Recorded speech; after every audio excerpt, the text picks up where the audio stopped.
ফিলিস্তিনের গাজা অভিমুখে যাত্রা করা ত্রাণবাহী নৌবহর গ্লোবাল সমুদ ফ্লোটিলা এর একটিমাত্র নৌযান এখনো আটক করতে পারেনি ইসরায়েলি বাহিনী। এই নৌযানটি হল দ্য মেরিনেট। পোল্যান্ডের পতাকাবাহী এই নৌযানে 6 জন আরোহী রয়েছেন।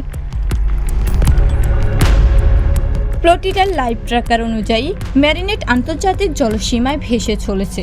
এর গতি ঘন্টায় প্রায় 4 কিলোমিটার। গাজার আঞ্চলিক জলসীমা থেকে মেরিনেটের দূরত্ব প্রায় 100 কিলোমিটার। বৃহস্পতিবার সামাজিক যোগাযোগ মাধ্যমে প্রকাশিত এক ভিডিওতে জাহাজটির ক্যাপ্টেন বলেন, মেরিনেটের ইঞ্জিনে সমস্যা হচ্ছিল, এটি এখন সারানো হয়েছে। ফ্লোটিলা আয়োজকরা বলছেন, মেরিনেট নৌযান এখনও স্টারলিংকের মাধ্যমে সংযুক্ত। এটি যোগাযোগের আওতার মধ্যেই রয়েছে। সক্রিয় আছে লাইভ স্ট্রিমও।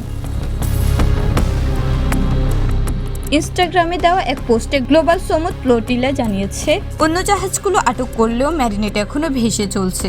মেরিনেট ফিরে যাবে না। মেরিনেট শুধু একটি জাহাজ নয়, মেরিনেট হলো ভয়, অবরোধ ও সহিংসতার বিরুদ্ধে দৃঢ়তা। ফ্লোটিলা বহরের প্রায় সব নৌযানে থাকা অধিকার কর্মীদের আটক করেছে ইসরায়েল। তাদের মধ্যে রয়েছে সুইডিশ অধিকার কর্মী গ্রেটা থুনবার্গ। গ্লোবাল সমুদ ফ্লোটিলার ওয়েবসাইটের তথ্য অনুযায়ী নৌযানগুলোতে অন্তত 434 জন অধিকার কর্মী রয়েছেন।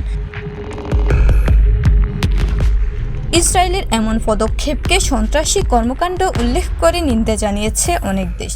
বিভিন্ন দেশে বিক্ষোভও হয়েছে। Sumi Akter, top 24 news.